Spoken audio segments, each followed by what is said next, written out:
Bueno, muchas gracias a todos nuevamente. Sepan que tenemos un grupo de asesores veterinarios que para contestar cualquier duda o consulta, no solo acá en Argentina, sino también para los países limítrofes. Así que bueno, comenzamos con la jornada que hoy estamos programando. Voy a dar paso a Rolando Rey González, lo presento, es médico veterinario de la UBA, coordinador de BECAMET, veterinario de especialistas en cannabis medicinal, especialista en acupuntura, fitoterapia y cannabis medicinal, integrante de la unidad de acupuntura del Hospital Escuela de la Facultad de Ciencias Veterinarias de la UBA. También realizó un posgrado en cannabis medicinal en la Facultad de Medicina de la Universidad de La Plata en el 2018. Presentó varios trabajos con respecto al tema, como por ejemplo el uso de cannabis medicinal en dolor crónico en caninos, por ejemplo en las jornadas de Intramédica, y otros trabajos a lo largo de toda su carrera, y está organizando el curso de fitoterapia. Así que bueno, le doy el paso a Rolando Rey González. Muchas gracias a todos y nos vemos más.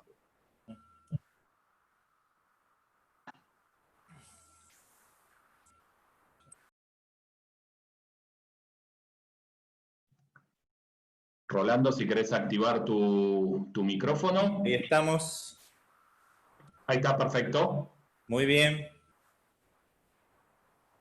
¿Qué tal? Buenas noches.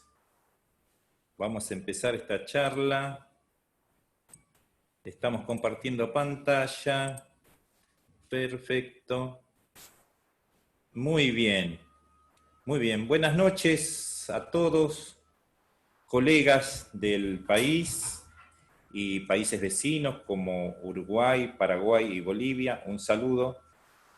Como Carlos recién dijo, yo soy uno de los coordinadores de BECAMET, veterinarios especializados en cannabis medicinal, y hoy damos el inicio formal de este espacio con el deseo de difundir conocimiento, generar protocolos, interaccionar con colegas de otras profesiones de la salud, y nuestro deseo máximo es poder participar en nuestras instituciones madres, las facultades, para poder generar, difundir y trabajo de investigación, a la cual nuestra institución está capacitada. Hoy vamos a hablar de epilepsia y cannabis medicinal. Es una opción terapéutica. La charla se va a centrar sobre cuál es la opción terapéutica del cannabis. Vamos a hablar un poco de lo que es el aceite, que lo estamos viendo acá. Vamos a hablar del sistema endocannabinoide, sus mecanismos de acción. Vamos a hablar principalmente sobre el CBD o cannabidiol. Y vamos a ver también los reportes científicos que avalan el uso de esta molécula en nuestros pacientes, casos clínicos y dosificaciones, contraindicaciones y efectos secundarios. Así que vamos a empezar. Espero que estén todos bien conectados. Va a ser una charla muy fructífera. Así que renovamos mi agradecimiento a Purina, a Carlos, a Graciela, colegas nuestros, a la gente del sistema, y también por el hecho de poder tratar este tema con nuestros colegas. Así que un doble agradecimiento. Iniciamos. Acá la primera definición que yo les traigo es el de el cannabis es un medicamento. Así lo debemos nosotros incorporar como una opción terapéutica. El cannabis, como lo indicamos como un medicamento, debe cumplir con las normas que nosotros tenemos cuando incorporamos cualquier medicamento en nuestros pacientes. Requieren un examen clínico, un examen complementario, análisis de sangre, resonancias. En el caso nuestro, del tema que hoy estamos hablando, nosotros, y yo especialmente, trato de trabajar con pacientes que vengan derivados de colegas especializados como serían neurólogos. Para ese caso se necesita un examen neurológico, un diagnóstico fundamental para nosotros, por nuestra formación académica, el diagnóstico, un tratamiento, un pronóstico. Y a partir de ese desarrollo terapéutico nosotros podemos incorporar como una opción en el tratamiento para las epilepsias refractarias. Acá les pongo que nunca es la primera opción, ustedes saben y lo han visto, los colegas tienen experiencia en este sentido, en el hecho de que muchas veces los responsables de nuestros pacientes vienen con el deseo de querer utilizar solamente cannabis para el tratamiento de los síndromes convulsivos. Eso no, más allá de que está la creencia como una molécula milagrosa, yo pienso que no sería una buena opción, ya que los efectos terapéuticos comprobados de los aceites de cannabis en epilepsia refractaria siempre se dan en conjunto con tratamientos convencionales con drogas anticonvulsivantes. Así que yo en ese aspecto vamos a tratar de manejarnos con ese criterio. Como lo dice la última opción, es parte de un tratamiento, como un complemento, es parte de un tratamiento integral. Es una patología quizás como una epilepsia refractaria, como un dolor crónico, como síndromes neoplásicos. Nosotros con una sola opción muchas veces no tenemos éxito y acá el cannabis tiene esa finalidad. Recuerden que una epilepsia refractaria es cuando estamos usando 2 o más drogas anticonvulsivantes y los efectos terapéuticos no son los deseados. En nuestros pacientes hay un porcentaje aproximado entre un 30, un 35 hasta un 40% de efectos parciales a más de 2 drogas anticonvulsivantes, y nuestra opción terapéutica, que son los fitocannabinoides, en este caso nosotros vamos a trabajar principalmente con cannabidiol, CBD, tiene una respuesta positiva aproximada de una media de un 50%. Es una curva de Gauss, donde hay pacientes que responden pocos y otros que responden más. Esa media es del 50% sobre una población de un 30 o un 35% de respuestas parciales a drogas anticonvulsivantes. De allí la importancia de incorporar el cannabis como un tratamiento integral. Perfecto. Acá vamos a ver la importancia que tiene esta interrelación entre el paciente, este paciente, y la planta. En este caso, el paciente, nosotros vamos a ver, como dijimos en el examen, vamos a ver si este paciente puede ser usar el cannabis como una opción terapéutica. De eso depende del estado de salud dentro de su patología. Vamos a ver que tenemos pacientes que son con varias patologías en conjuntos que nos vienen, pacientes gerontes, polimedicados. Hay que ver su capacidad de metabolización que tienen para las mismas drogas anticonvulsivantes. Recordemos sus efectos secundarios a todo nivel, hepático-renal. Entonces muchas veces nos llegan pacientes como quizás una última opción. Ese es el deseo que yo quisiera modificar. El cannabis no tiene que ser la última opción, como una última opción en un síndrome convulsivo ya sin control que requiere internación, y entonces allí ya el cannabis no va a tener tantas posibilidades de éxito porque quizás hasta le va a costar muchísimo que nuestro paciente incorpore una molécula nueva, hay un proceso de impregnación, hay interacciones entre las distintas medicaciones que nuestro paciente está recibiendo, entonces eso hay que evaluar bien si nuestro paciente puede recibir cannabis. Cuando nosotros vemos que nuestro paciente a través del examen, por eso yo le digo, nunca se indica cannabis por teléfono. Necesitamos ver al paciente, revisarlo, ver dentro de nuestro criterio de la energía que tenga este animal, de lo que sería el concepto chino que tenemos nosotros para verlo, si tiene su estado de energía como para poder asimilar otra medicación, y allí recién cuando esa conjunción se da, vamos a ver qué planta nosotros vamos a usar. Recuerden que cannabis son híbridos, en este momento ya no hay diferenciación entre sativa e índica. Lo que sí interesa es lo que se denomina quimiotipos predominantes de las plantas. Esos quimiotipos los vamos a dividir solamente en dos plantas, en dos quimiotipos y muchos más moléculas fitocannabinoides como el THC y CBD. Ese porcentaje de concentración, esa relación que tienen estas moléculas en la planta, es lo que nosotros denominamos ratio, cuando decimos que hay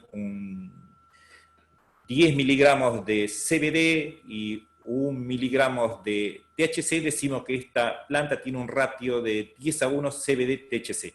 Ese ratio, esas concentraciones, esos quimiotipos, es lo que deciden la indicación de esta planta.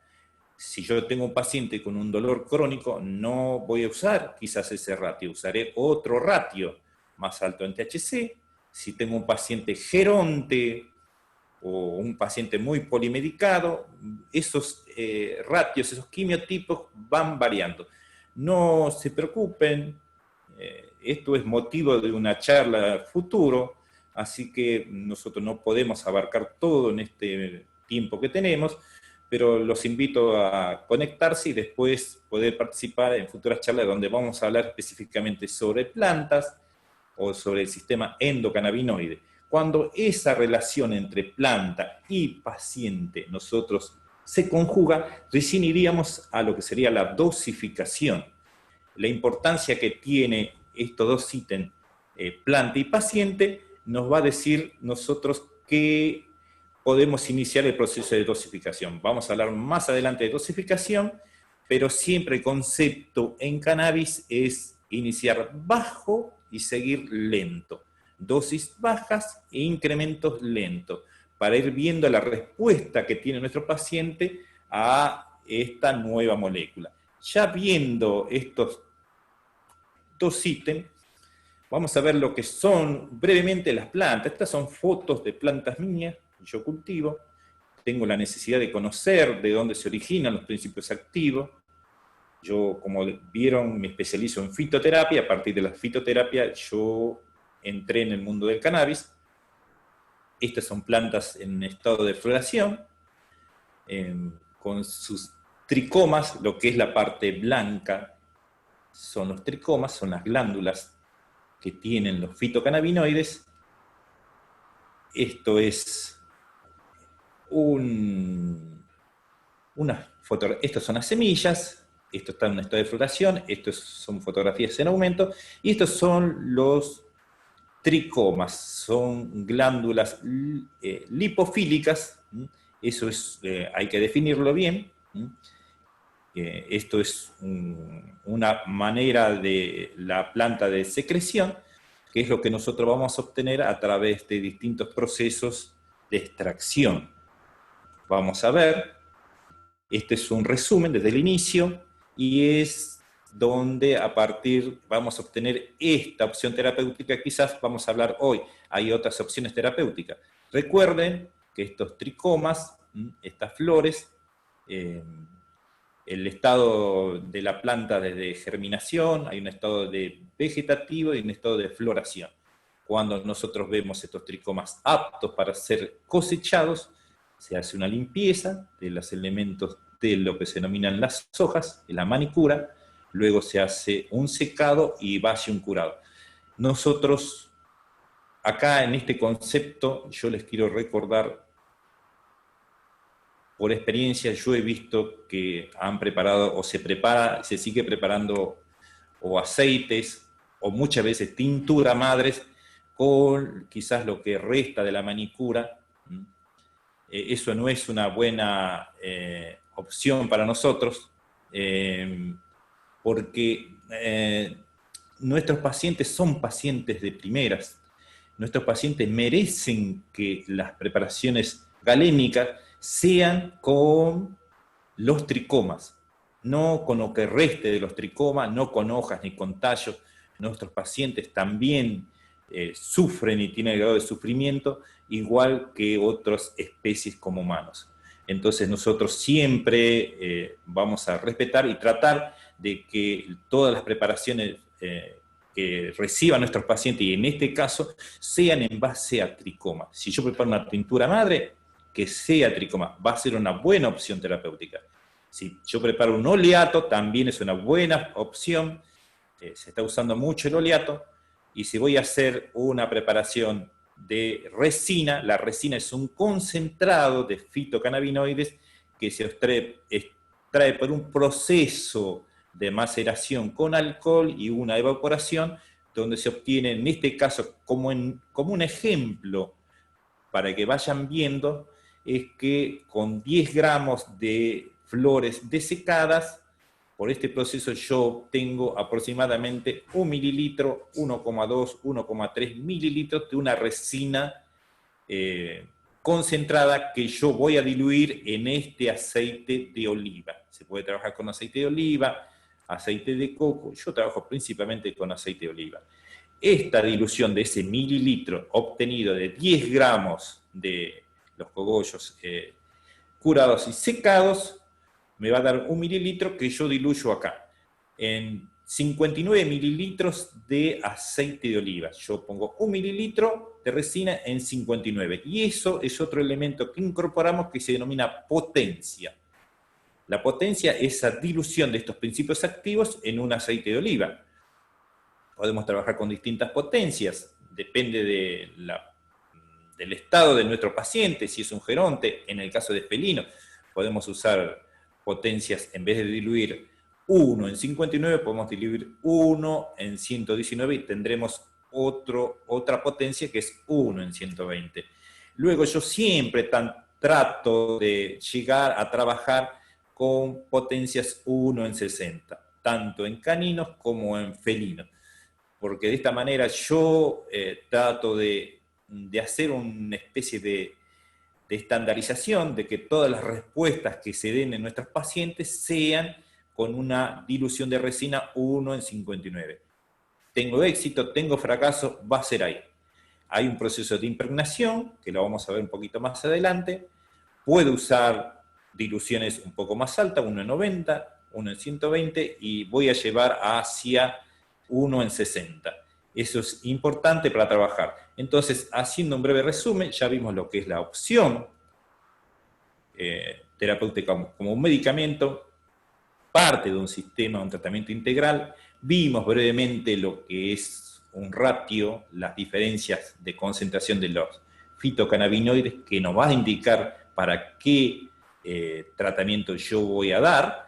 Vimos un poquito brevemente la potencia, y yo les recuerdo que estén tranquilos porque vamos a tener desde acá o en otra plataforma, desde Becalmet quizás, charlas específicamente sobre este proceso de elaboración y procesos de cómo nosotros conocer un aceite y cómo dilucidar para qué opción terapéutica va a tener. Así que vamos a ver más. Ese es un camino que iniciamos y vamos a tratar de recorrerlos juntos. Los éxitos nunca son individuales, así que yo espero que ustedes me acompañen. Entonces vamos a seguir. Esto es el sistema endocannabinoide que nuestros pacientes presentan todas las especies mamíferos. Hay muy pocas especies que no presentan, las aves, todos, las tortugas, todos presentan este sistema endocannabinoide. Puede haber diferencias de especies, la vamos a ver. Brevemente haremos un pequeño resumen de ver acá cómo vamos a ver este proceso. Estoy tapando un poquito la pantalla, a ver si vamos solucionando, no hay problema, pero vamos a hablar principalmente desde los receptores CB1, que están ubicados a nivel presinápticos en las neuronas. Donde hay una sinapsis neuronal, va a haber un receptor CB1 ubicado a este nivel presináptico. Entonces, la distribución de este receptor CB1 va a ser principalmente sistema nervioso central, pero también médula, donde haya un nociceptor, donde haya un elemento neuronal, va a estar presente el CB1 haciendo lo que se denomina una modulación retrógrada. Vamos a explicar un poquito más adelante lo que es esto, pero la distribución es homogénea por todo el organismo. Hoy no se habla tanto de una ubicación solamente central, va a estar ubicado a nivel de músculo, de huesos, a nivel de órganos, y principalmente, sí, seguro, a nivel del sistema nervioso central, donde predominan estos receptores en su función de modulación retrógrada. Los CB2, que son otros receptores presentes que nuestros pacientes tienen, están ubicados principalmente en las células inmunes, en los macrófagos, neutrófilos, linfocitos. También van a tener una acción de modulación retrógrada de su acción. Recuerden que las células inmunitarias participan en todos los procesos inflamatorios y es importante su modulación. Todos los procesos fisiológicos del organismo de nuestros pacientes están modulados por el sistema endocannabinoide, en este caso los receptores CB1 y CB2. Habíamos dicho que había diferencias quizás de especies, y en este caso en nuestros pacientes, esta es la distribución en humanos de estos receptores, CB1 principalmente a nivel central. Los receptores CB2 también están ubicados en células de la glía, pero acá predominan a nivel del sistema nervioso central los receptores CB1. En nuestros pacientes hay una concentración aumentada en cerebelo. Quizás hay una sobreexpresión de receptores CB1 en cerebelo, y quizás es una de las causantes de un efecto secundario que podemos ver en nuestros pacientes cuando trabajamos y empezamos a aclarar con THC, el delta 9 tetrahidrocannabinol, que tiene un agonismo específico también por el CB1, pero CB2 también, pero este incremento en cerebelo puede darnos un efecto secundario que es la ataxia estática. Esa alteración donde nuestro paciente pierde el equilibrio, se embara, mucha contractura. Esto es producto de una alta sensibilidad de nuestros pacientes quizás, pero también de la dosificación cuando trabajamos con THC quizás solo. Esto a veces pasa mucho cuando nuestros pacientes quizás no son controlados por nosotros y son automedicados por sus responsables. Y acá en la Argentina lo que sobra es THC. En los aceites que se están presentes como una opción terapéutica, hay muchísimo THC y poco CBD. Así que eso es a tener en cuenta. Nosotros, en lo que sería nuestra opción terapéutica para epilepsia, no vamos a usar THC. Lo vamos a explicar brevemente más adelante por qué no usamos. Este es un esquema que nosotros conocemos, ustedes conocen, es lo que hemos aprendido, lo que es la liberación de un neurotransmisor, la adenilciclasa, AMP cíclico, la liberación del neurotransmisor que está en vesículas, se libera, actúa sobre el receptor, en este caso de la noradrenalina, da su efecto de sinapsis, inmediatamente la noradrenalina es degradada por la MAO. Este es el conocimiento que nosotros tenemos de regulación de los efectos, uno de los mecanismos de regulación que tiene los neurotransmisores y la sinapsis. Este es un conocimiento ya incorporado por nosotros. Lo que cambia en lo que es el sistema endocannabinoide es este concepto.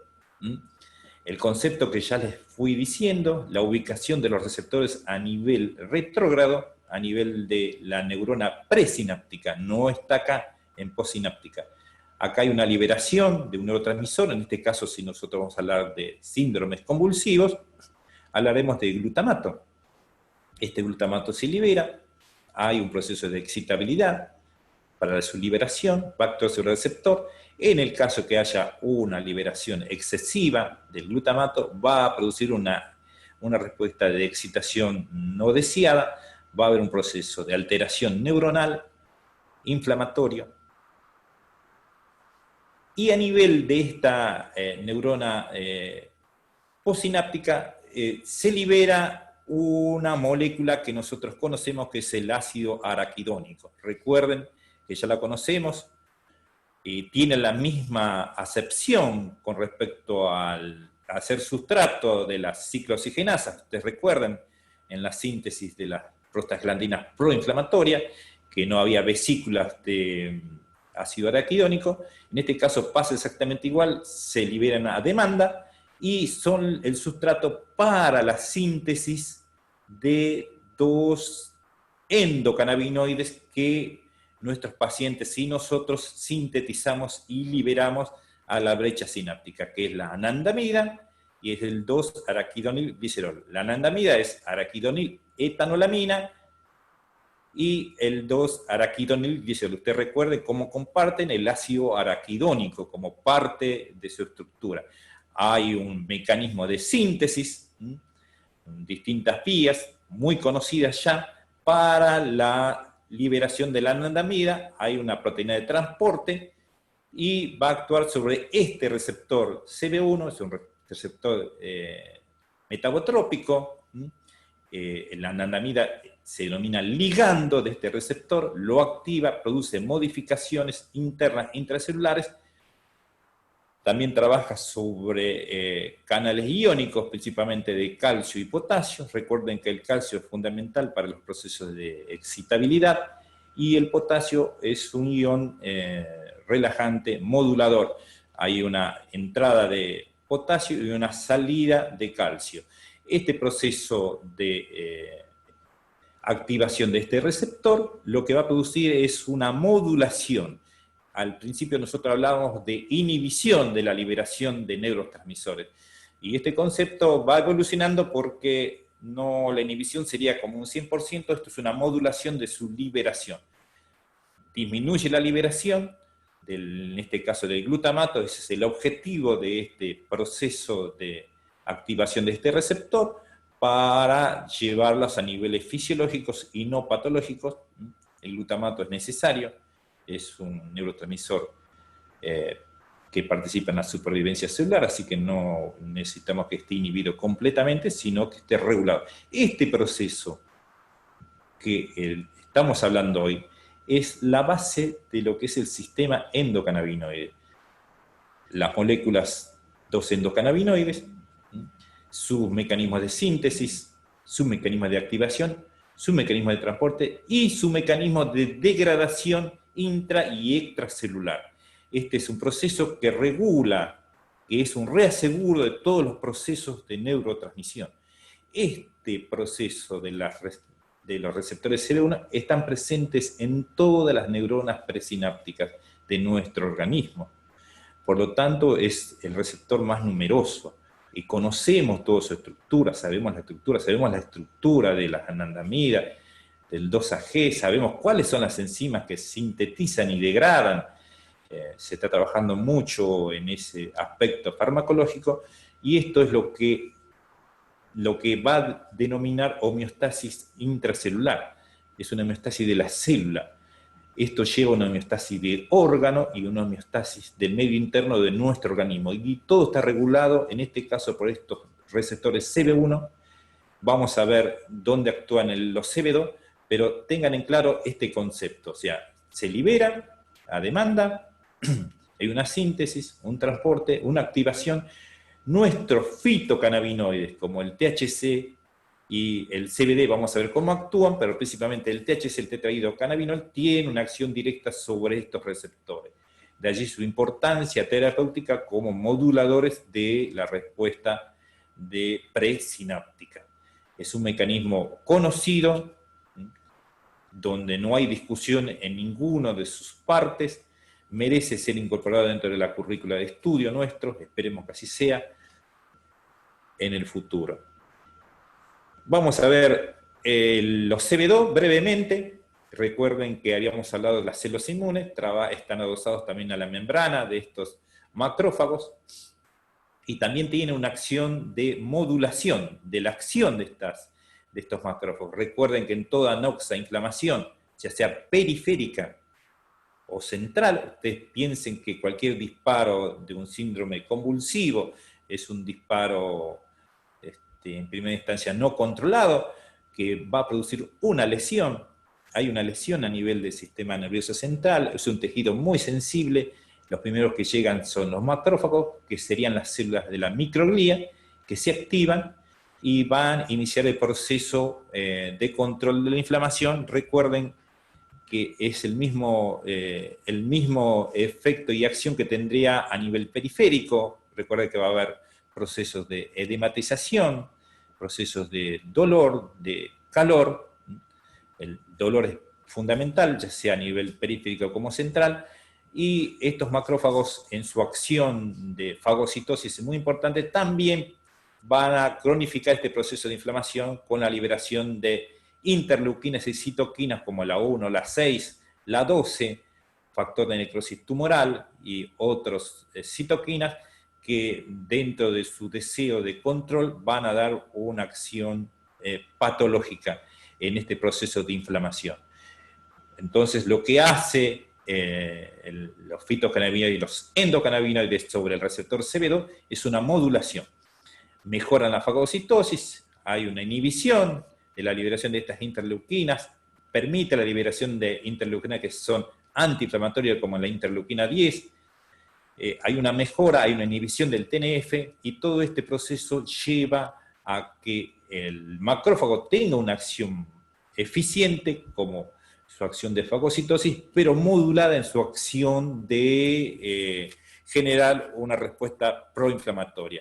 Yo siempre les digo que lo que en este momento tenemos un macrófago que en su afán de controlar se vuelve agresivo, lo vamos a transformar en un macrófago bueno, con buena capacidad de fagocitosis y una modulación de su respuesta proinflamatoria.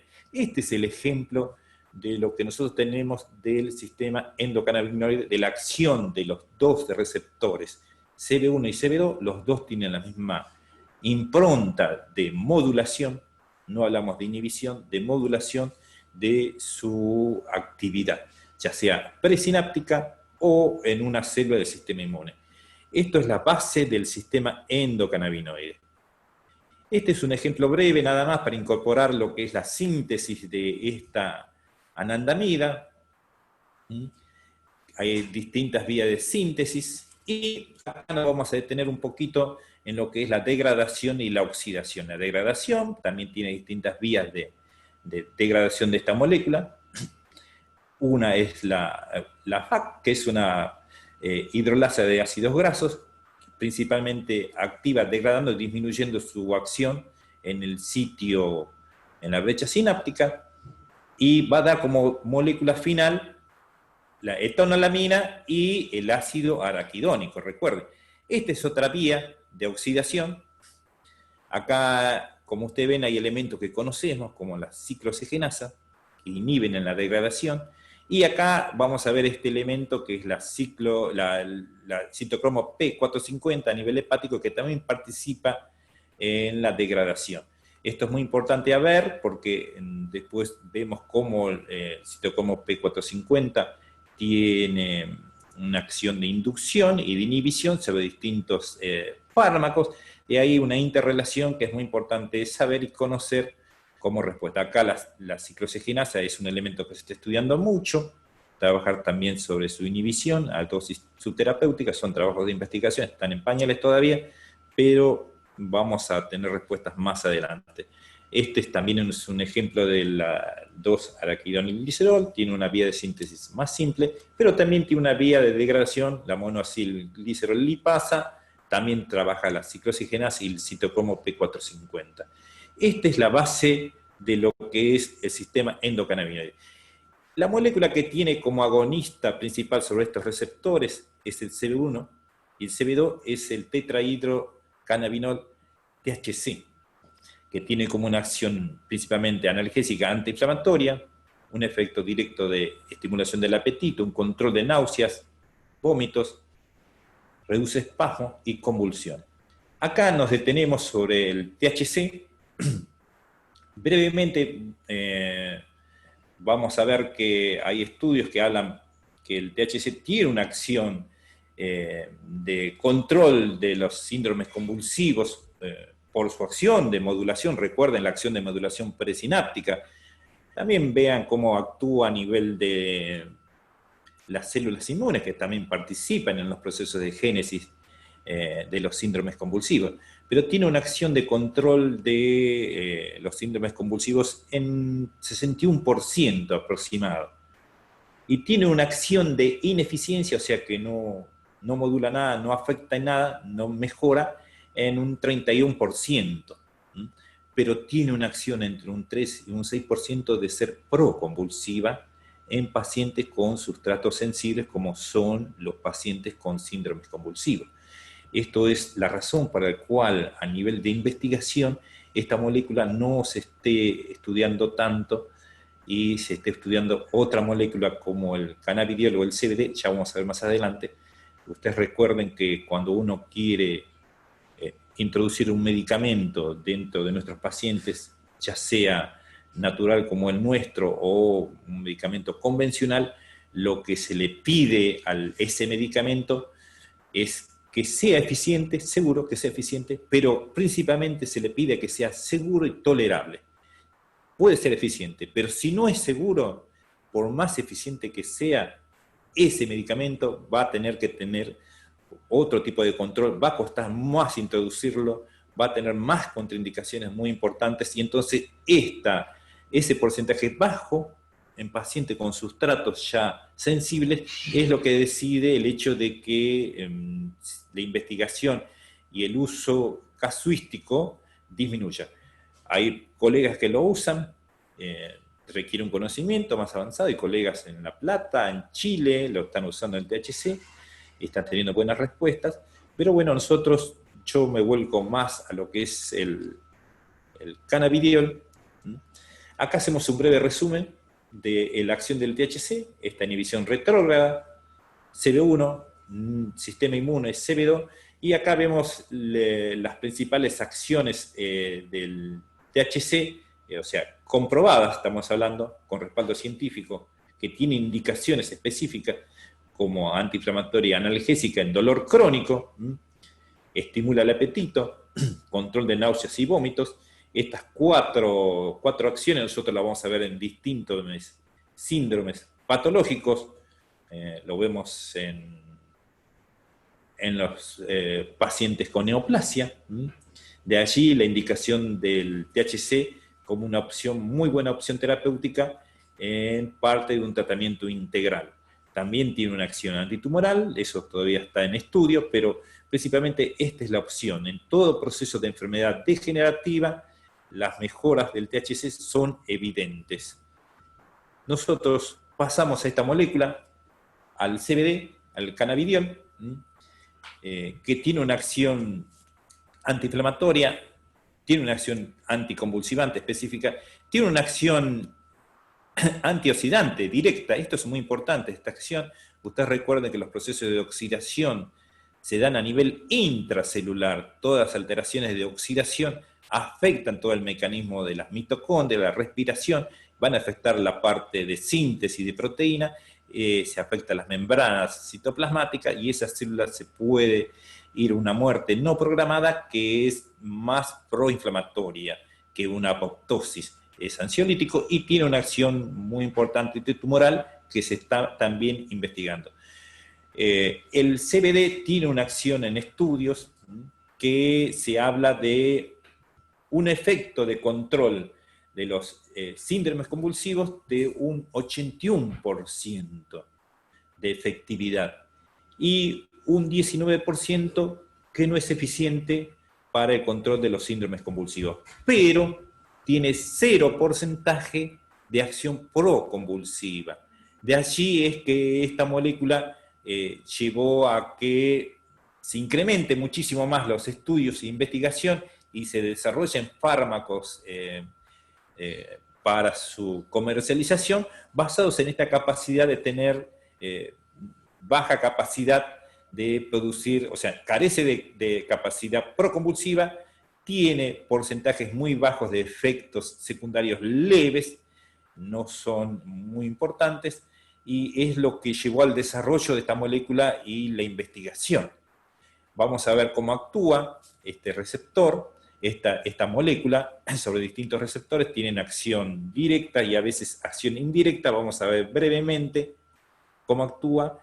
Tiene una acción vamos a ver que no actúan sobre los receptores CB1 y CB2, actúa de una manera, de un antagonismo parcial.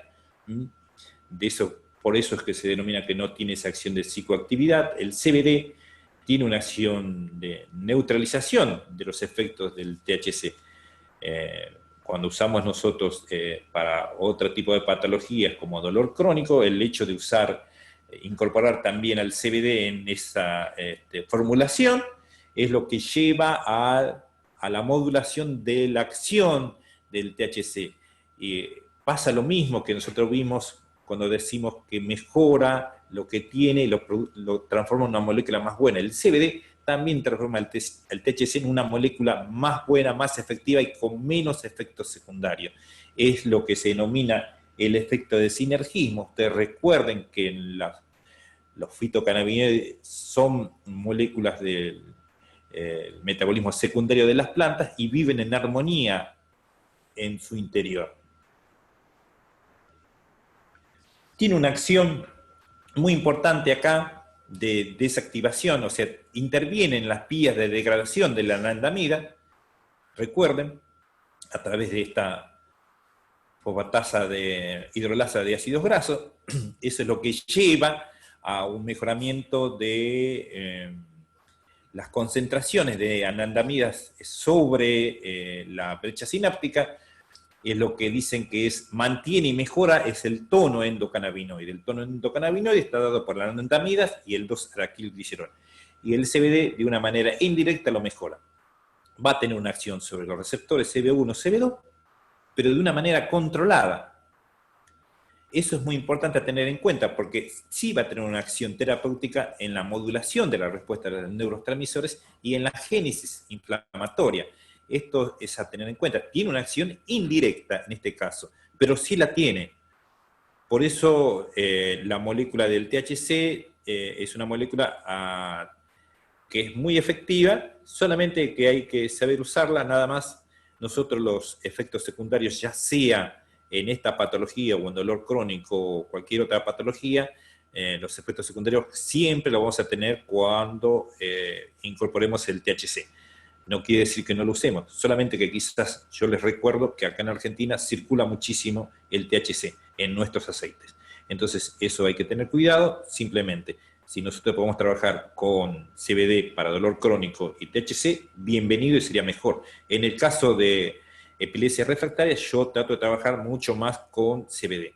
A veces hay un poquito de THC, ese efecto no se va a ver por el hecho de la modulación del CBD sobre el THC. Hay un sinergismo y una modulación. También tiene un efecto directo sobre los receptores de 5-hidroxitritamina, la serotonina, sobre la dopamina.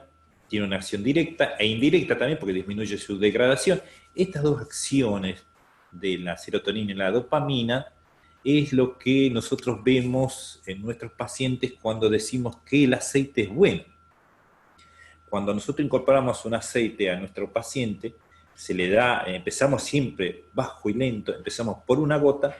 Cuando este paciente recibe esa gota, nosotros vemos que a los 15, 20 minutos, este paciente se relaja, hace una pequeña siesta y decimos, bueno, ese es efecto principalmente de la dopamina y la serotonina. Cuando vemos que nuestro paciente empieza a cambiar la fase, tiene una fase más activa, se interconecta, tiene un mejor bienestar, ese efecto está dado por la acción directa e indirecta del CBD sobre la serotonina y la dopamina.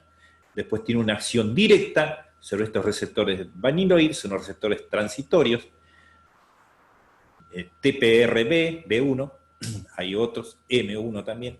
Estos receptores son receptores nociceptivos que están acompañando siempre al CB1. Donde hay un CB1 va a haber un receptor TRP.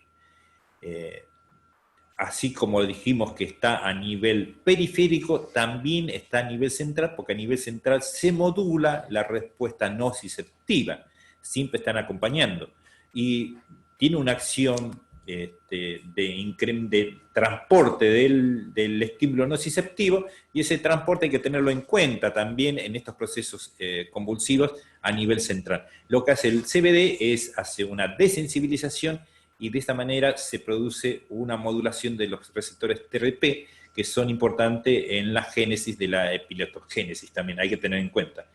También trabajan sobre otros receptores como la adenosina, que son importantes también en la modulación del dolor y la inflamación. Estos dos elementos los vamos a tener a nivel del sistema nervioso central, hay que tener en cuenta, de ahí su acción. Y tiene una acción directa antioxidante y antiinflamatoria muy importante, que es lo que habla de su acción de neuroprotección. Vamos a seguir, espero que vayan tranquilos, recuerden que después ustedes van a tener acceso a esta charla y van a poder verla con mayor detenimiento y tranquilidad para incorporar mejor los conocimientos, así que no se intranquilicen. Son muchos conocimientos nuevos, más de este punto que estoy hablando yo, mecanismos de acción.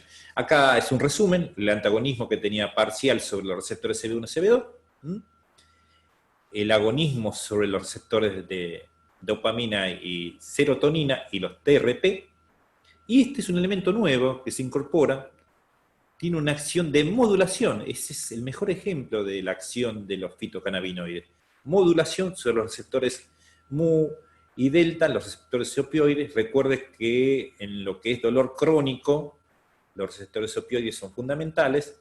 Siempre se pensó que el sistema endocannabinoide estaba asociado a los receptores opioides. Hoy se ve que es un receptor, es un sistema separado, pero que tiene muchísima interacción con estos receptores mu y delta opioides. Hay trabajos de investigación donde usando fitocannabinoides en el control de las epilepsias refractarias, en su modulación, hay una respuesta, como habíamos dicho, de éxito de un 50%, pero en esos mismos trabajos de investigación, cuando se incorpora la naloxona, que bloquea estos receptores, el porcentaje de éxito, de efectividad de estos fitocannabinoides ronda entre un 15 y un 20%. De ahí la importancia de estos receptores en la modulación de los procesos convulsivos. Estos son trabajos de investigación a tener en cuenta. Nosotros ya sabemos lo que es en dolor crónico, el efecto que tienen los fitocannabinoides en el control nociceptivo. Lo define como un ahorrador de tramadol, y es lo que se ve. Ese es un efecto. Nosotros sí en dolor crónico podemos retirar ciertas medicaciones a medida que nuestro paciente vaya teniendo una respuesta nociceptiva. Y una de las primeras moléculas que se elimina es el tramadol. Se lo tiene como una dosis, una opción de rescate. Recuerden que nuestros pacientes son pacientes con dolor crónico, pueden tener una reagudización, que en este caso el fitocannabinoide lo cubre parcialmente hasta que se estabiliza, y el tramadol puede hacer un aporte. Pero podemos nosotros empezar a retirarlo de la terapia nociceptiva. Eso es algo que es parte del tratamiento. También acá vamos a hablar más adelante en otra charla sobre los receptores PAR, que son los receptores nucleares que trabajan sobre la síntesis de moléculas proinflamatorias. También tiene una acción de modulación, los TRP2 también. Y este es un elemento que los invito a incorporar en lo que es el conocimiento actual de las síndromes convulsivos, que son las glicoproteínas P. La acción que tienen los cannabinoides, el CBD, el cannabidol, es directa de inhibición sobre estas glicoproteínas. Ahora vamos a ver brevemente qué son las glicoproteínas. Ustedes recuerden que son proteínas que están asociadas a la barrera hematocefálica en este caso, y en todos los procesos de multiresistencia a drogas son parte importante. Lo tenemos a nivel de antibiótico, a nivel de quimioterapia. Recuerden cuando nos hablaban de la ivermectina, a nivel de la barrera hematocefálica, la carencia que tenía ciertas razas de una enzima. Esta enzima es una glicoproteína que tiene una acción fisiológica de evitar que sustancias tóxicas puedan ingresar en el sistema nervioso central, y la disminución de estas glicoproteínas en estas especies era lo que denominaba la toxicidad de la ivermectina. La ivermectina está presente en las barreras hematocefálicas, en la mucosa epitelial, tiene una acción de modulación del transporte de las moléculas o de las drogas a nivel de absorción, modula los transportadores, que evita la saturación del transporte de las moléculas hacia adentro, a su vez selecciona las moléculas que sean nocivas y las elimina. Tiene una acción benéfica.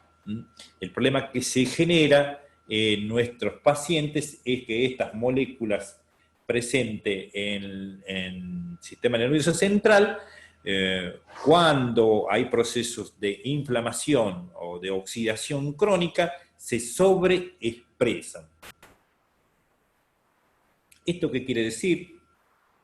Normalmente las glicoproteínas P actúan como una bomba efluyente, o sea, lo que ingresa atraviesa la barrera hematocefálica, lo elimina hacia sangre, hacia concentración plasmática, y disminuye su acción sobre el lugar donde nosotros deseamos, sobre las neuronas. Entonces, nosotros vamos a ver en algunos casos que pacientes que están dosificados correctamente con el fenobarbital no tienen una respuesta terapéutica deseada, y esto está dado por esta sobreexpresión de estas glicoproteínas. El CBD tiene una acción directa sobre las glicoproteínas, van a trabajar sobre su parte energética y sobre la parte de ARN en la síntesis proteica, disminuyendo la acción de estas glicoproteínas. Disminuye su porcentaje de expresión, y de esa manera va a permitir que el fenobarbital pueda ingresar y tener la acción terapéutica. Ese es uno de los aspectos que nosotros vemos cuando incorporamos el aceite de cannabis en la terapéutica. Por eso nosotros decimos también que es parte de un tratamiento integral. No vamos directamente nosotros a pretender trabajar únicamente con el aceite. Por todos estos elementos que fuimos viendo en esta charla, nos damos cuenta que porque es parte de un sistema integral. Y las glicoproteínas son muy importantes. Este es un esquema que simplifica muy bien lo que sucede cuando hay un foco epiléptico, cuando hay una liberación y una lesión. Va a haber una liberación de glutamato.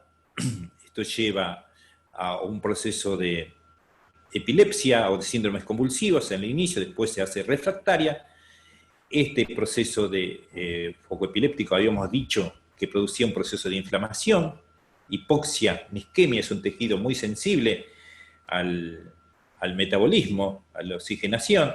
Hay una liberación de factores proinflamatorios, hay un estrés oxidativo intracelular, radicales libres que van a alterar la estructura celular. Todo esto trabaja sobre las glicoproteínas, aumentando la sobreexpresión de esta proteína. Esta proteína se sobreexpresa, el glutamato también participa en la sobreexpresión, y esto lleva a una acción sobre el incremento de la epilepsia refractaria. Y este ion calcio dando vuelta por acá, a nivel intra y extracelular, es lo que facilita el aumento de la excitotoxicidad generada por el glutamato. Hay moléculas, drogas que están trabajando para inhibir esta glicoproteína y que a nivel investigación están teniendo éxito, como el verapamilo, pero sus efectos secundarios no los habilitan para un uso terapéutico. Pero el CBD tiene una acción directa sobre estas moléculas, tiene una acción directa sobre el glutamato, sobre la modulación retrógrada, tiene una acción sobre las moléculas, sobre el sistema inmune, tiene una acción directa sobre el estrés oxidativo, tiene una acción de modular este ion y una acción sobre la síntesis de glicoproteínas. Y esta es la razón por la cual el CBD, el cannabidiol, es su éxito terapéutico, que lo vamos a ver cuando lo incorporamos, se da a través de la disminución de esta sobreexpresión, las modulaciones de todos estos elementos, la modulación de glutamato y el éxito en el control a la modulación de las epilepsias refractarias. Este es un ejemplo simple que resume también lo que es la homeostasis de glutamato, la disminución de mediadores, factores de supervivencia, mejora las enzimas antioxidantes como la superóxido desmutasa, las catalasas de glutatión, lo que lleva a la disminución de radicales oxidativos, de oxígeno, mejora el aporte celular. Recuerden que es muy importante en los procesos de isquemia. Este es un ejemplo, vamos a ver después, este es un ejemplo más visual, pero siempre resumido, con su acción directa sobre distintas acciones directas de las neuronas. Todo esto nos lleva a redondear con respecto a la opción terapéutica del CBD, cuál es su mecanismo de acción y cuál es su acción terapéutica. Por eso es algo que carece, como les habíamos dicho, de efectos secundarios importantes y tienen una acción de efectividad cercana al 81% sobre síndromes convulsivos o epilepsias refractarias. Hay una división de citoquinas, factores tróficos, es muy importante su acción. Resumiendo ya para ir redondeando este sistema endocannabinoide, ustedes saben que hay una relación con todos los sistemas, adrenérgico, colinérgico, el GABAérgico, en la modulación de la liberación de sustancias GABAérgicas, en la modulación del glutamato. La glicina también es un elemento, participa muchísimo en la modulación, el opioide ya lo vimos, esta interrelación lo modula todo el sistema endocannabinoide.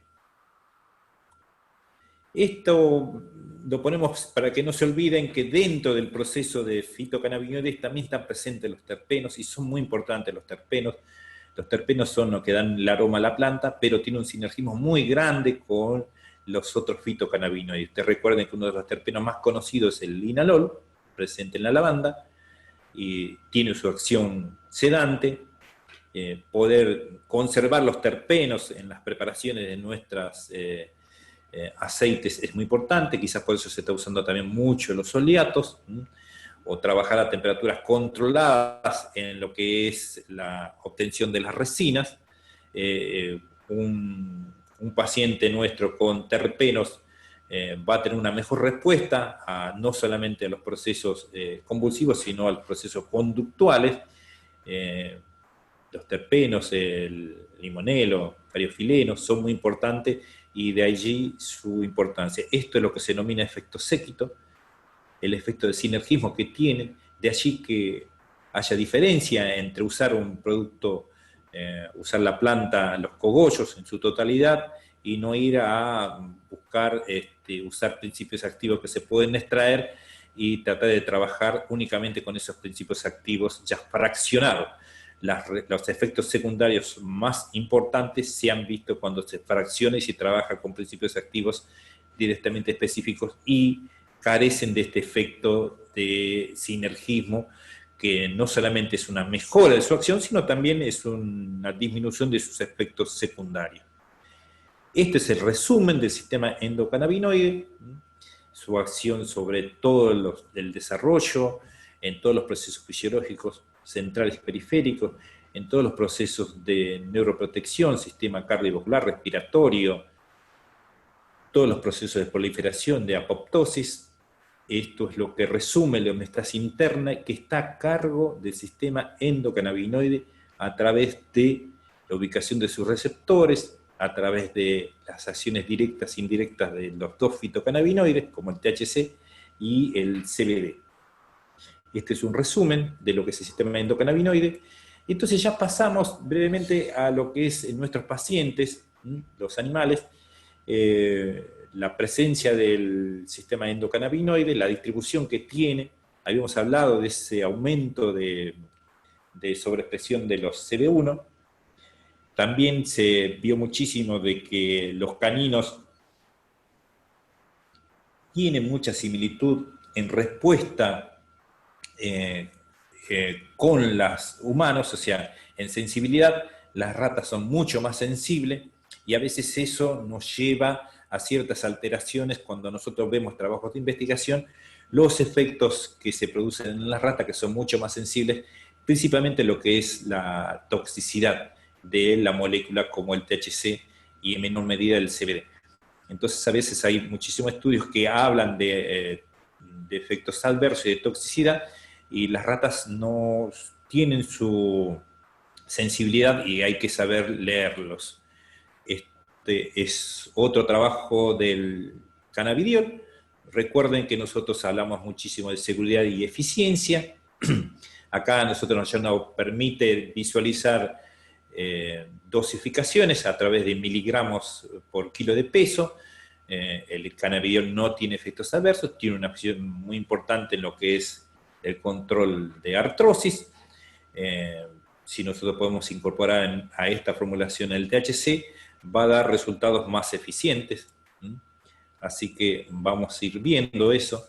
Esto es el Sativet, es una preparación en base a fitocannabinoides, es a preparados naturales que ellos han podido concentrar y estabilizar en sus moléculas, que garantiza, es un spray que se usa para la esclerosis múltiple, que garantice que en cada disparo se libere 2,75 miligramos de THC y 2,5 miligramos de CBD.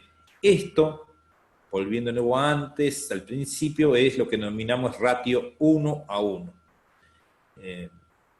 También presenta terpenos y flavonoides, es un concentrado de las plantas. Es un medicamento que se comercializa en muchas partes, en muchos países, tiene un costo muy alto, pero sirve para trabajar en lo que es los controles, los parámetros que pueden tener de respuesta en nuestros pacientes, ya que podemos dosificar por miligramos kilo de peso, y vamos a ver qué respuesta tienen en nuestros pacientes. Acá vemos lo que es la presión sistólica, vemos que estos estudios hablan de dosis única y múltiple dosis.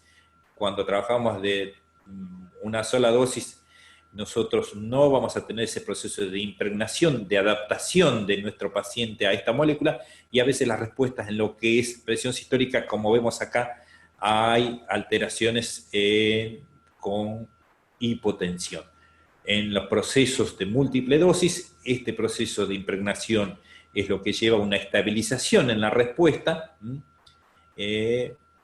a tener en cuenta. En lo que es frecuencia cardíaca, también vamos a ver que hay cierta estabilización, hay ciertos picos, pero se mantiene. Hay que tener en cuenta que es un inotrópico positivo, el THC. Y recuerden que acá una de las contraindicaciones es un paciente descompensado, un cardiópata descompensado, también aunque se discute todavía si tiene alteración sobre la arritmia, hay que tener cuidado, hay que hacer el proceso de impregnación de una manera controlada. Si nosotros hacemos esa impregnación controlada, estos efectos secundarios se ven limitados, reducidos. Con respecto a la temperatura, vemos que es estable. A veces se habla de hipotermia. Estos son estudios en perros sanos y las respuestas son muy parejas, recuerden. Y esto es sobre frecuencia respiratoria. Esto es lo que a nosotros nos da lo que es seguridad con respecto al uso de estas moléculas nuevas. Es la seguridad, que es importante. Ya les repito, un medicamento, si no es seguro, por más eficiente que sea, no vamos a tener más inconvenientes. Este es un trabajo del año pasado, este es el deseo nuestro y cómo nosotros indicamos, es el motivo de nuestra charla. El uso del cannabidiol en forma oral, en el tratamiento epiléptico, antiepiléptico convencional, con drogas anticonvulsivantes, y para el control de las frecuencias en animales con epilepsia idiopática intratable. Como nosotros queremos trabajar, este es un trabajo nuevo, que trabajaron sobre una hipótesis de una mejora en más de un 50%, Ustedes vieron que ese es un objetivo un poco más difícil, se logró parcialmente, pero sí sirvió para ver que la diferencia entre los grupos placebos y los grupos con cannabidiol, los efectos beneficiosos en la disminución de la frecuencia sí se daban con el cannabidiol. Tenía un N muy bajo, quizás, pero es un inicio muy importante porque también a nosotros nos va a permitir empezar a trabajar sobre lo que es dosificación por kilo de peso, donde el parámetro que estamos usando por ahora es 2 miligramos por kilo peso, pero nosotros en este momento no podemos tener esas concentraciones a nivel de los aceites que estamos usando. Vamos a ver brevemente cómo se leen esas concentraciones para tener una idea más clara. También va a ser motivo de otra charla, perdón. Esta es una investigación preliminar de la seguridad de aumentar las dosis de cannabinoides en perros sanos. Acá se trabajó con incrementando las dosificaciones a 10 veces de lo que se inició. Se usó 5 grupos, un grupo fue con CBD, un grupo fue con THC solo, otro grupo fue con THC-CBD 1 a 1, otro grupo placebo, y otro grupo fue usando los ácidos grasos de cadena media. Y entonces se vio lo que eran efectos secundarios con respecto al CBD, no tenía ningún efecto secundario usando dosis muchísimo más altas que las que nosotros podíamos alcanzar terapéuticamente con aceites concentrados también. Se vio que los efectos sí se veían, efectos secundarios eran con el THC, se atenuaban con el efecto del THC y el CBD, había efectos adversos con los placebos. Recuerden siempre que siempre cuando se incorpora una molécula nueva en nuestros pacientes va a haber efectos, y con las cadenas de ácidos grasos medianas había un beneficio también. Quizás este es el elemento por el cual también nosotros tenemos como una opción terapéutica el uso del NeuroCare. Siempre en un tratamiento integral nosotros vamos a usar todos los elementos que tenemos a nuestro alcance. Es una opción de alimentación que en humanos se usa muchísimo hacia lo que es los protocolos de tratamientos en los síndromes convulsivos, de iniciar con lo que se denomina dieta cetogénica, donde mejora lo que es los procesos de inflamación y de oxidación a nivel de membrana neuronal. El NeuroCare ayuda, es un elemento que se va incorporando y va mejorando. Es una mejor opción dentro de lo que nosotros tenemos a nuestro alcance. Vamos a ver, para ir viendo esta parte, esta es una preparación comercial que es el Epidiolec, también es en base a fitocannabinoides, pero concentrados, y que está aprobado en muchos países, en Estados Unidos, para el tratamiento de ciertas convulsiones, y también se está empezando a usar para otro tipo de patología. Pero esto es para darles una idea de que hay productos en bases concentrados que son una buena opción terapéutica. Este producto del Epidiolec y este producto del Sativet mueve billones de dólares, no millones. Son muy caros, ahora más, pero ha permitido muchísimos avances y a nosotros también nos permite un respaldo de los usos terapéuticos en nuestros pacientes. Yo puedo tener casuística, puedo tener experiencia, pero si yo no tengo un respaldo científico en protocolos, queda corto. Es muy importante volcarnos a esta investigación para primero conocer por qué nuestras moléculas, nuestros aceites tienen una acción terapéutica, y es la manera de progresar en nuestra profesión. Ya terminamos lo que es sistema endocannabinoides. Recuerden que esto lo van a tener grabado, después van a poder repasarlo tranquilamente y van a poder mantenerse en contacto con nosotros. Acá vamos a ver lo que son las vías de administración. Por ahora la inhalatoria todavía no la tenemos al alcance. Es una excelente vía de administración, se usa como rescate. Nosotros los veterinarios le vamos a encontrar la vuelta, ya sabemos, estamos hechos para eso. La principal vía que vamos a usar nosotros es la sublingual. Después sigue la oral, hay una diferencia. Sublingual se coloca adelante o atrás de los dientes. Yo los indico con una jeringa de tuberculina, no uso el inserto de vidrio. Es una opción, los perros se acostumbran. La vía inhalatoria tiene una biodisponibilidad bastante alta, cercana al 31%, la vía oral tiene un 6%, ya que atraviesa el ciclo enterohepático, la sublingual no, tiene aproximadamente 16-18%, es una vía intermedia, excelente para usar. Vamos a tratar siempre de volcarnos en esta vía. Esta vía con ingesta sería con comida, también es una opción terapéutica en pacientes donde no podamos acceder al oral. La oral sería por el costado, sin abrir la boca, que el animal trague. Es una vía más errática, vamos a ver. Después las cremas también es una opción muy importante para los que trabajan en fisiatría con alteraciones de dolor en artrosis. Es una excelente vía de penetración, principalmente del THC. Tiene un efecto terapéutico muy bueno, ya que estamos usando elementos lipofílicos, permite mejor ingreso a nivel articular y una mejor biodisponibilidad en estas vías, en este sitio de acción. Este es un ejemplo de lo que es la vía inhalatoria, lo que es la acción inmediata, en segundos a 15 minutos, tiene un pico corto, por eso se usa como rescate, normalmente en las personas lo usan muchísimo como rescate en dolor crónico, en fibromialgia, una duración muy corta. La sublingual nuestra tiene un comienzo de 15 a 40 minutos, es por el cual nosotros siempre decimos que para comprobar que el aceite es efectivo y nuestro paciente lo asimila bien, vamos a ver que tiene que hacer una breve siestita de relajación cuando incorpora el aceite, más cuando estamos en los procesos de impregnación. Recuerden que las vías, cuando se administran en forma prolongada, las concentraciones se van estabilizando y aumentando y no tienen los picos de variabilidad cuando se usa dosis única.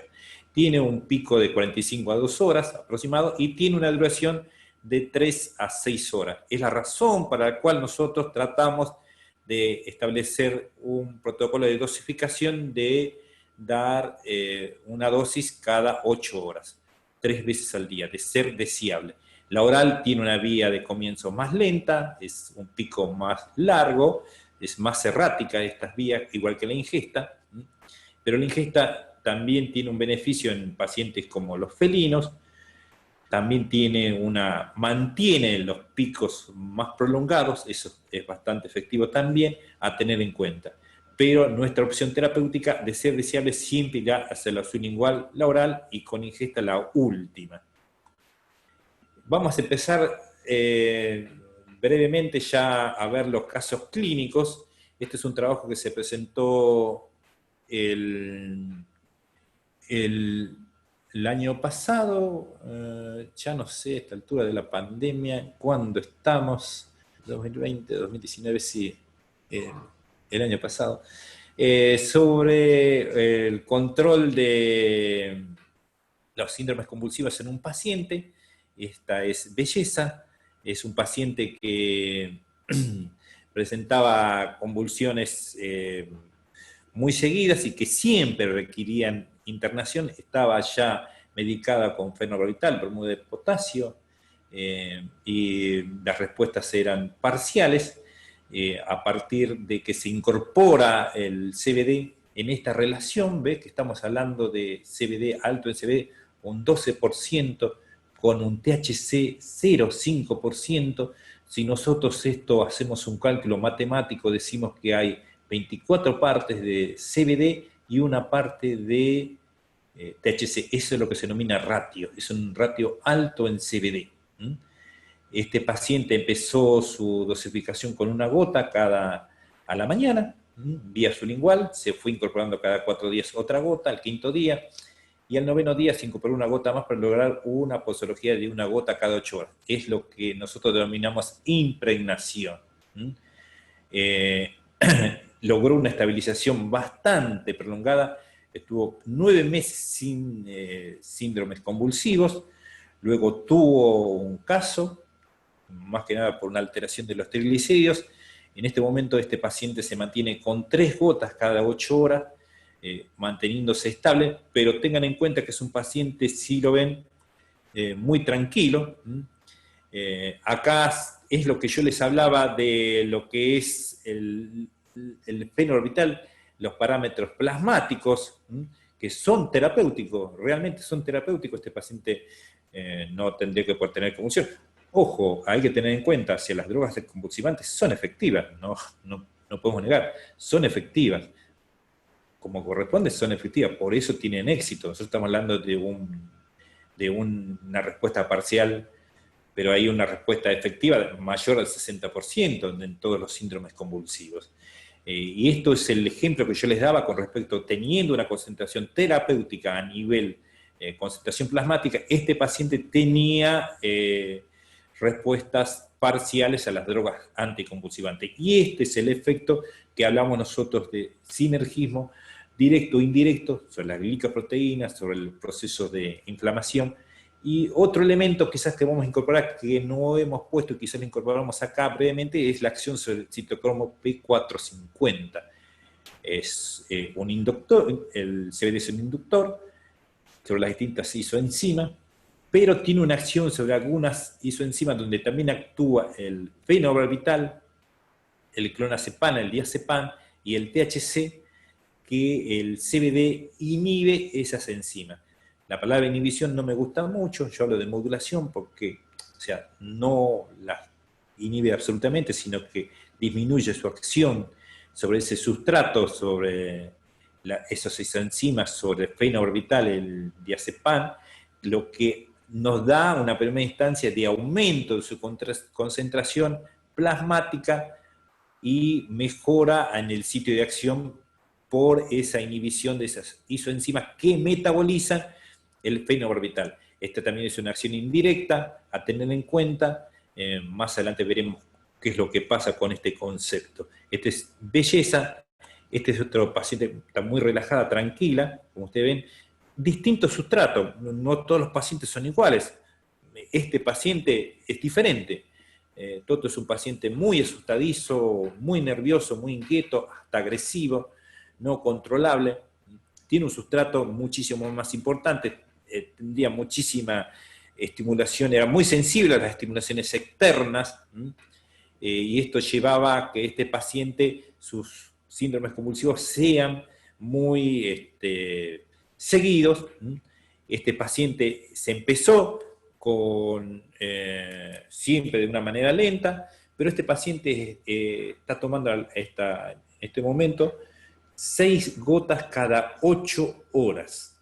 Es un paciente diferente, es un paciente con otro sustrato, al cual yo le adicioné, dentro de lo que yo trabajo en lo que es fitoterapia, una fórmula de adaptógenos en base a una tintura madre de Melissa valeriana passiflora y tilo, que mejoró muchísimo la respuesta conductual y la misma respuesta que tiene el paciente a nivel central. Estas plantas también tienen una acción de sinergismo sobre el sistema GABAérgico, tiene una acción de similitud con el diazepam, pero tiene una diferencia con respecto al diazepam, que es que no afecta el tono muscular. Ustedes ven muchas veces en nuestros pacientes, tanto el fenobarbital como el diazepam, si hay pacientes que están con algún problema de artrosis o de dolor, cómo disminuyen su capacidad de levantarse, sus miembros posteriores se ven muy afectados, y con esta medicación, con esta opción terapéutica también a tener en cuenta, que también parte de un tratamiento integral, estas plantas no afectan el tono muscular, que es muy importante a tener en cuenta. Mantiene el tono muscular, hay una relajación, pero se mantiene. Se lo remarco porque es una buena opción terapéutica a tener en cuenta. Este es otro paciente, acá está el Rafi, orgulloso de su origen, el Doque.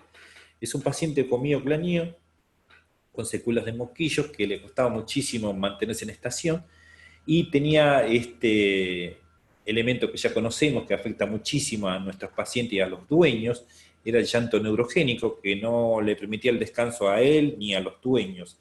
Es muy difícil tolerar este proceso.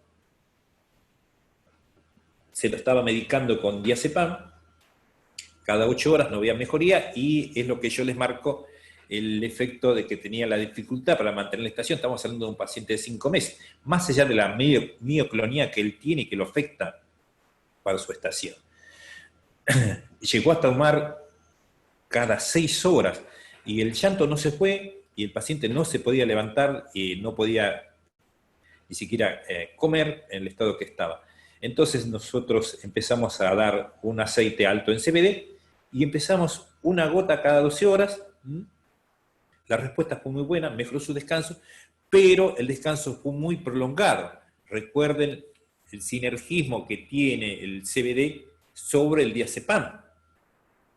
Ese efecto se vio enseguida, o sea, incrementó la potencia del diazepam y entonces fue necesario bajar a una gota a la noche. Se sacó progresivamente el diazepam y el animal, este paciente, mejoró muchísimo, no solamente sus mioclonías, es un cachorro en crecimiento, tiene muy buen pronóstico, hoy está con una buena locomoción y hoy tiene 11 meses, es un rebosa de salud y es un que está en este momento con vitamina A y una sola gota de cannabis.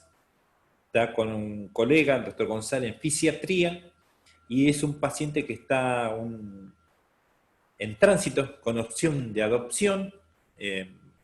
Y acá vemos los efectos que hablamos del citocromo P450 sobre el diazepam.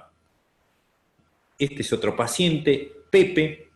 Pepe es un felino que tuvo un trauma craneano, con síndromes convulsivos desde los 18 años, que siempre requerían internación para su estabilización. Y era un paciente muy sensible, cualquier mudanza, movimiento que hacía, gente que llegaba a la casa, siempre ese paciente a la noche, inmediatamente iba a entrar en síndromes convulsivos que no se podían estabilizar y requerían siempre una internación. Estaba con toda esta medicación, fenorbital, diazepam, prednisolona, furosemida, y ella viene al consultorio y me comenta que ella estaba usando una tintura de cannabis, que también hay que tener en cuenta eso, hay que leer y ver y oler y conocer un aceite para diferenciar. Muchas veces nuestros responsables pacientes confunden con el cannabis y piensa que es un aceite y esto es una tintura, y puede ser, como yo les dije al principio, que esa tintura haya hecho con restos de lo que se usa para preparar los aceites, con hojas, y no tiene el efecto que uno desea. Nosotros empezamos con el aceite, una gota, así de forma lenta, baja y lenta, creciente, se estabilizó con 2 gotas cada 12 horas, se fue eliminando lentamente la prednisolona y la furosemida, teníamos pico, la prednisolona principalmente, hasta que cuando bajamos podía volver de nuevo a tener convulsiones, hasta que se estabilizó y se pudo sacar la prednisolona y la furosemida. Y quedó solamente con un cuarto de diazepam y, por supuesto, con fenobarbital. Esto es claro, este concepto que queda es claro, es parte de un sistema, de un tratamiento integral, no es una sola opción. Este paciente se estabilizó, pudo presentar crisis esporádicas que no requirieron internación.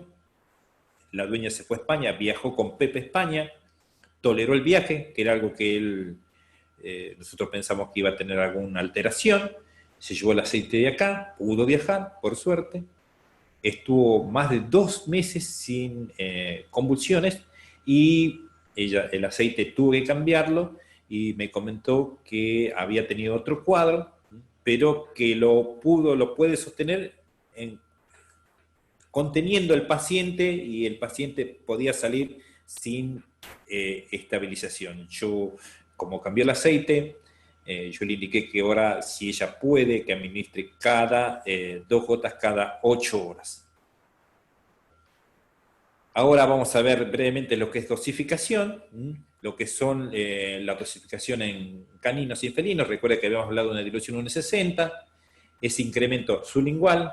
En los felinos después yo trato de llevarlo a 1,60, hago la impregnación. La impregnación es esto, cuando llegamos a dar una gota cada 8 horas, que a veces nosotros vamos viendo la respuesta. Si hay respuesta con una gota, nosotros nos quedamos con una gota y vamos incrementando lentamente. No es que esto es un protocolo, pero lo maneja cada uno va viendo el paciente qué respuesta hay.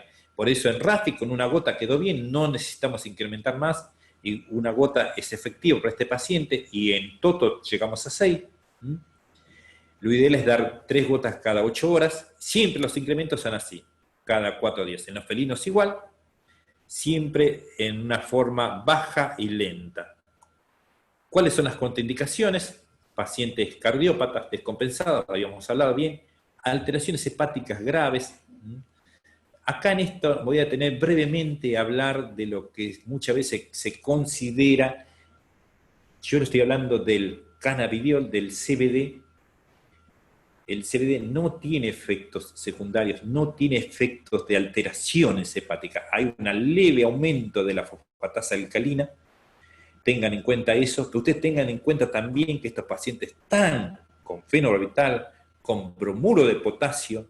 Ustedes saben que todo esto se en el hígado, entonces a veces pensar, decir que si yo uso CBD y el incremento en las alteraciones del CBD, habría que verlo, habría que discutirlo, yo los propongo e intercambiar información a los colegas que quieran con respecto a este concepto, pero no hay, los trabajos de investigación no hablan de alteraciones en parámetros, ni siquiera incrementando las dosis 10 veces. Estamos hablando de CBD. En el caso del THC es diferente. Veremos después ese concepto, pero en el caso del cannabidiol no. Así que ese concepto a tenerlo en cuenta, a tomarlo con pinzas, pero si es un paciente que está con una alteración hepática grave, no puede metabolizar ni la droga anticonvulsivante. Yo veo pacientes a veces que siguen con la misma posología, una vez del diazepam, el fenobarbital, y el paciente no puede metabolizar y está haciendo una dosificación. Y esos pacientes, no, por eso es que yo les indico, ya no son aptos para el cannabis, porque ya ni siquiera responden a su hígado a anticonvulsivantes. Y el otro concepto de energía disminuida es un concepto de la medicina china nuestra, diciendo si no hay energía, tampoco hay, si no hay calor, no hay metabolización. Efectos secundarios, la hipotensión que habíamos visto en los procesos de impregnación, la diarrea sí, la vamos a ver, es un efecto leve que se puede ir, no tiene mucha afectación en nuestros pacientes, la ataxia estática, que es en el THC con el CBD, ¿no? Alguna sequedad de mucosa, nada más. Es todo, si usted tiene un efecto secundario que a veces sucede por el hecho de no poder dosificar con la jeringa de tuberculina, ustedes recuerden que yo no indico el inserto de vidrio, sino la tuberculina, es todo un ejercicio, poder dosificar por gotas, a veces indica más. Estos efectos de ataxia lo vi yo en lo que sería dolor crónico, pero si pasa en caso de dolor crónico, ya lo haremos en otra charla, se reduce a la mitad la dosis que hemos alcanzado en ese momento y se va viendo qué es lo que sucede. Y se va aumentando levemente hasta llegar a dosis que sean subtóxicas, no llegar a esos efectos de toxicidad. Otros usos, anorexia, dolor crónico, trastorno de conducta, injuria medular, se trabaja mucho, recuerden su acción antiinflamatoria, antioxidante, mejora lo que es la oxigenación y el torrente sanguíneo. Ya al final van a tener ustedes una opción de poder ir eligiendo qué charlas querrían escuchar. Esto es algo que me gustó de otra charla de un colega, Nacho, de la Facultad de Farmacia y Bioquímica, que habla de lo que es el conocimiento comprobado. Ya sabemos bien este sistema endocannabinoide, lo conocemos bien, sabemos la estructura de los fitocannabinoides, sabemos los principios activos. Este es un conocimiento comprobado que debe ser incorporado, no merita otra cosa. Estos son lo que estamos en este momento, haciendo un crecimiento y difusión. En este momento estamos haciendo eso, muy feliz de compartirlo con ustedes.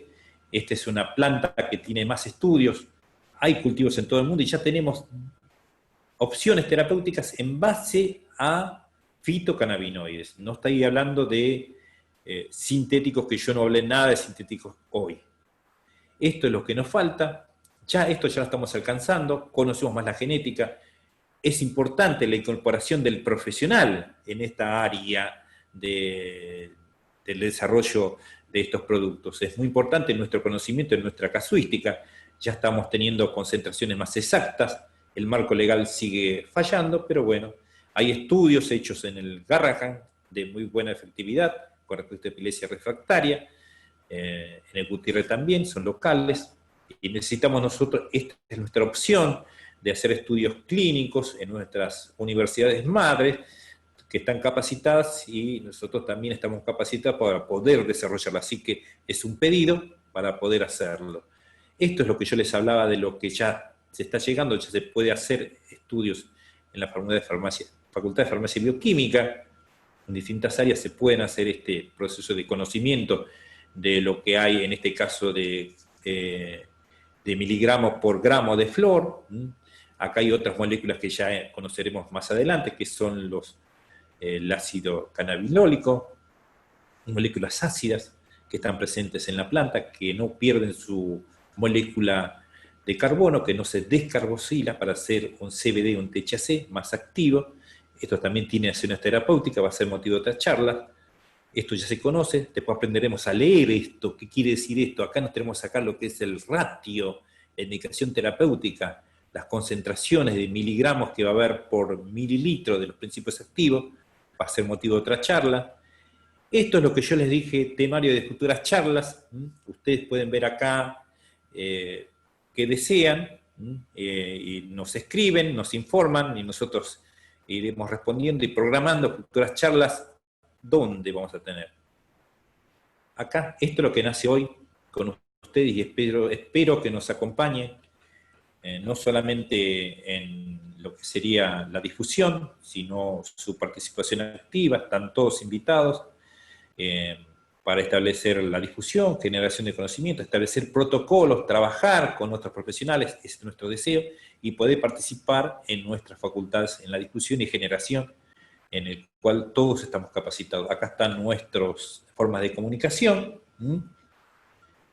Y terminamos. Acá también tienen otras formas de comunicación con nosotros. Espero a todos los colegas del país, de Argentina, un saludo especial de corazón a los colegas de Uruguay, Paraguay y Bolivia. También hay colegas de otros países, por lo que me han comentado, que se conecten con nosotros para que esto que nace como BKMET en Argentina sea más amplio.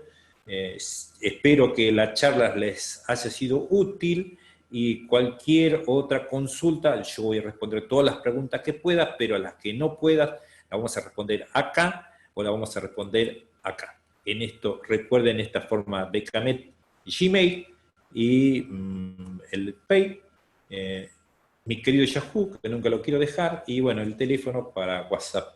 Así que muchas gracias por su atención, muchas gracias a la institución Porina, muchas gracias a la gente del sistema, y a ustedes muchísimas gracias. Hasta luego.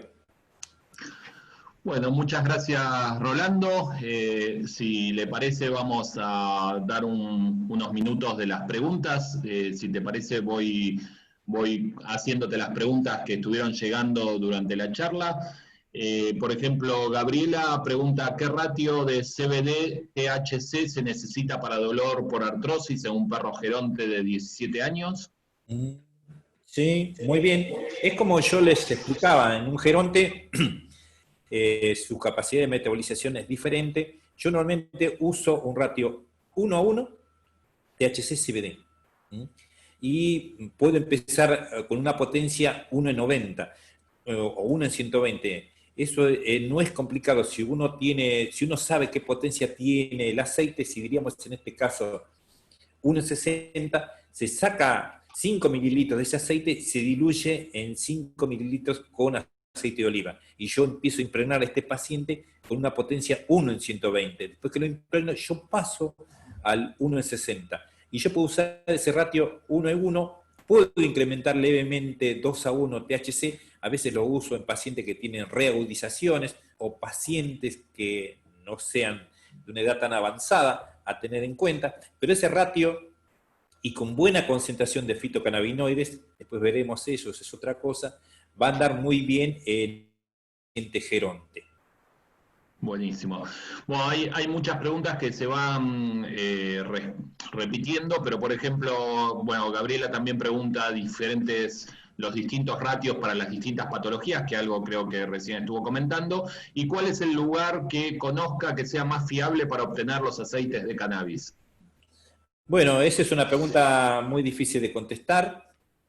No Perdón, Gabriela, no comunicate conmigo en forma personal, pero no, o sea, desde Becamet, por ejemplo, nosotros no eh, vamos a trabajar en lo que es comercialización del aceite, solo en capacitación y difusión.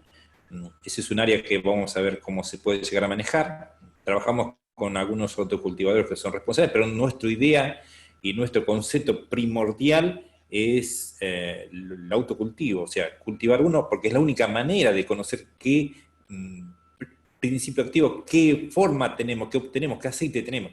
Es la única manera, si no nosotros siempre vamos a caer en manos de un mercado negro. A mí me pasa que me traen aceites al consultorio y les puedo decir que son aceite de oliva caro, pero aceite de oliva, no tienen ni el olor, ni la consistencia, ni el gusto de aceites que sean aptos terapéuticos. Entonces, por eso esa parte es la que todavía a nosotros nos falta desarrollar, pero nosotros ya vamos a estar llegando a eso. Por eso hoy se puede estandarizar muchos aceites acá, en La Plata, en Rosario, en muchos lugares.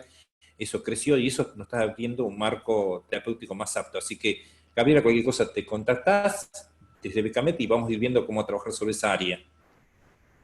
Bien, buenísimo. Bueno, a ver, otra pregunta. María Cristina pregunta si se trabajó con pacientes diabéticos. Sí, ese es un área a tener en cuenta, a regular lo que es el control, la modulación en diabetes es algo que todavía no está bien demostrado su accionar bien, más que nada teniendo en cuenta nosotros que estamos trabajando con moléculas y acá en Argentina hay muchísima incidencia de las dos moléculas y no manejamos muchísimo su concentración, pero sí tiene una respuesta de modulación no muy importante, no hay hipoglucemia, para tener en cuenta, no modula muchísimo, pero no tampoco tiene un beneficio muy importante, así desde el punto de vista del CBD, a nivel de control de regulación de diabetes. Buenísimo. El doctor Iparraguirre nos pregunta, bueno, le agradece, muy buena su charla, muy interesante, una Gracias. consulta. Siempre habla de porcentaje en relación de la cantidad de CBD, THC y el ratio. Cuando se habla de dosis en miligramos, ¿cómo hacemos ese cambio? ¿O cómo sabemos cuántos miligramos hay en cada gota? Mire, gracias doctor, pero por ejemplo yo les explico acá, en este resumen, acá nosotros estamos teniendo en este caso lo que sería miligramos por gramo de droga del cogollo, estamos teniendo de lo que es CBD, ácido y neutro, 31 y un 8 sería 40 miligramos hay de CBD, y estamos teniendo en THC ácido y neutro aproximadamente 11, 12 miligramos. Entonces estamos teniendo 40 a 12, diríamos que casi es un ratio 4 a 1. Esto nosotros tenemos, es motivo de una charla, doctor. Mire, por ejemplo, si yo tengo 10 gramos de flores, yo tengo que saber qué concentración tiene, eso se maneja por genética de la planta.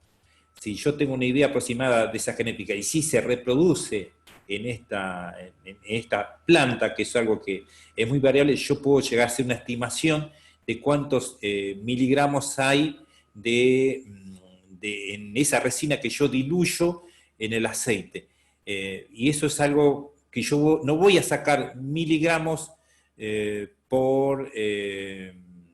no voy a poder usar miligramos por kilo de peso, yo usaría miligramos por mililitro. Usted recuerde que yo uso gotas, entonces yo tengo que hacer un cálculo matemático para tener idea de cuántos miligramos tengo en esa gota que yo estoy dando.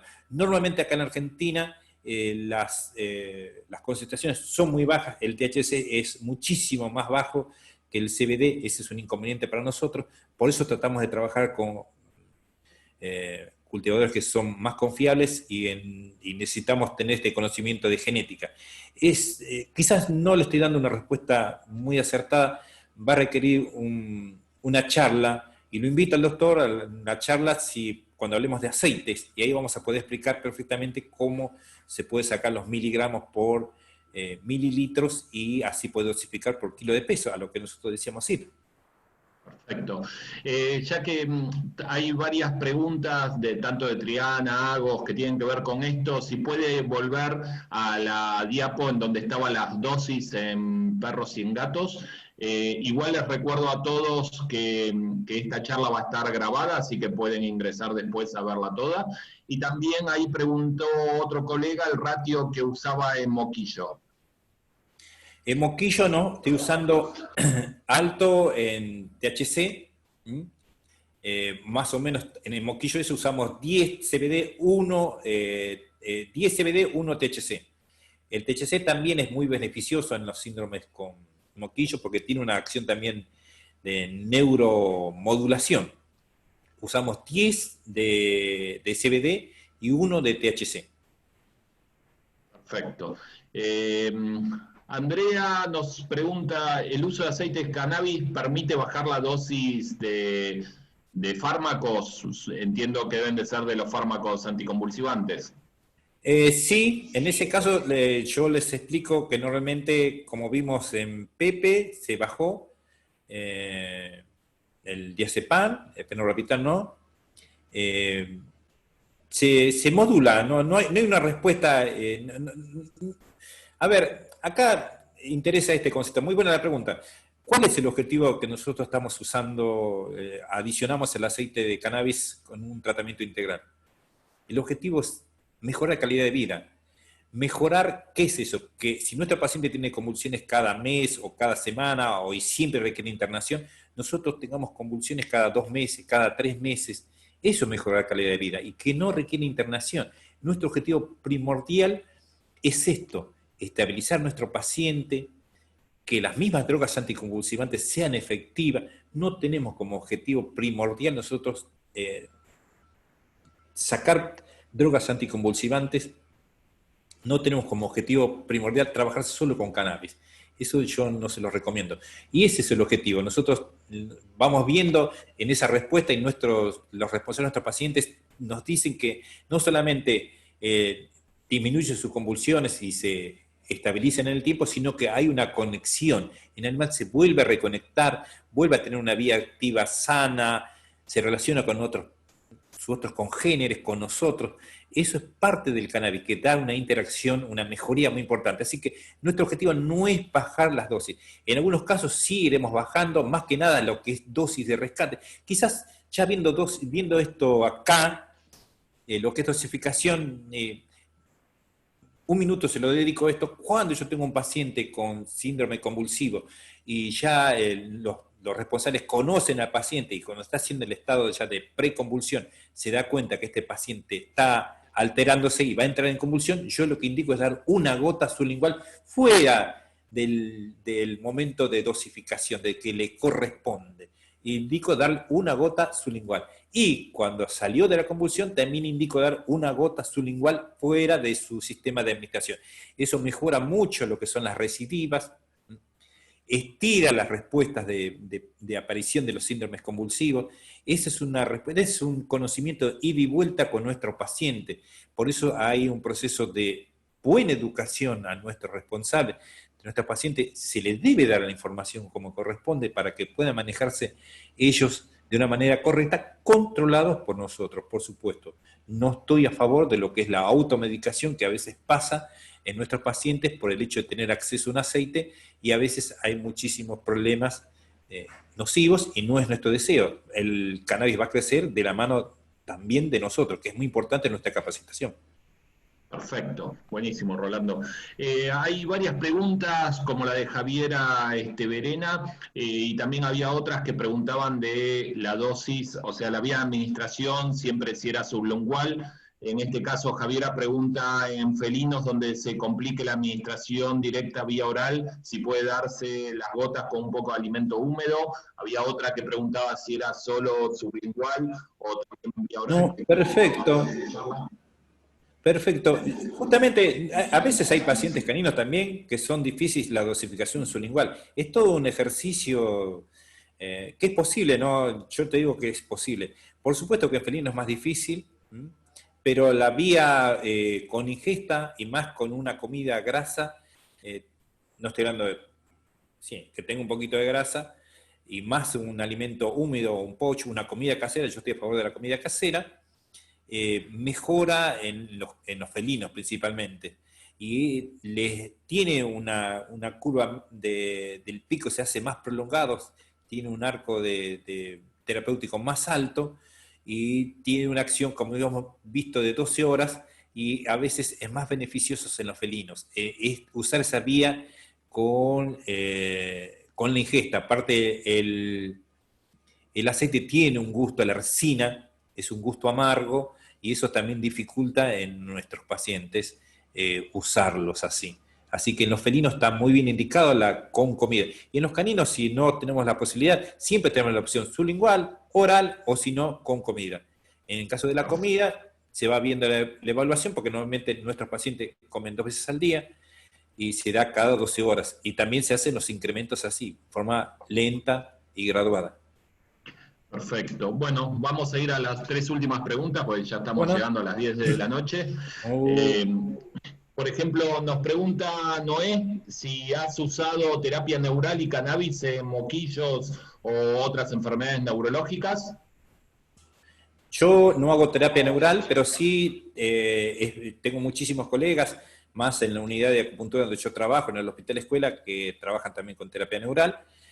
Siempre recuerden que es parte de un tratamiento integral. No es la limitante el hecho de que se use cannabis y terapia neural, no. Yo he visto muy buenos resultados con terapia neural en moquillos para el control de los mioclonos o de la espasticidad. Así que es una buena opción, y todo lo que es fisiatría es fundamental, la acupuntura también es muy importante, la homeopatía también es muy importante, dar resultados. Tengan en cuenta que son patologías muy complicadas y a veces tener éxito con una sola opción terapéutica no se las recomiendo. Por eso hay que ser amplio para poder integrar distintas opciones terapéuticas, y no, yo estoy de acuerdo, me parece bien, y yo he visto buenas respuestas en moquillo.